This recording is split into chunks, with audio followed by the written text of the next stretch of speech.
Maluto na noodles. Bakit? Gusto mo? Gusto ko, ikaw gusto mo. Hindi. Bakit? Wala ako na lula. Ay, huwag ka na mag-noodles kung hindi ka rin naman pala kakain. Kala ko kakain ka. Alam mo kanina, wala tayo udas ka. Luto ko. Ay, pagluluto mo ako noodles? Opo, sa ako eh. O, sige, lutusan kita. Kakain tayo ha. Apa? Kunin mo yung noodles doon. Yung isang noodles.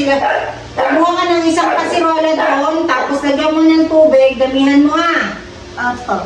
Sa kasirola. Tapos sabihin mo sa akin kung tapos na. At magluluto na si mama, okay? Hintayin ko. Apa? O, sige. Punta na doon. Tawagin mo ako ha pagkaayos na. Apa? A few moments later. O, tapos na ba? Apa? Ayusin mo ha. Bakit?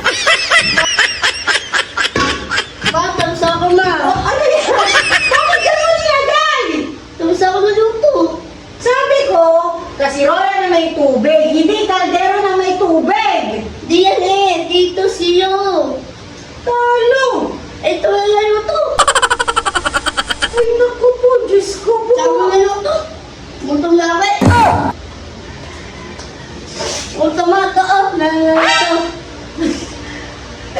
Binigyan mo pa sa akin seasoning. Kaya naluto na ako. Yes, alam ko na.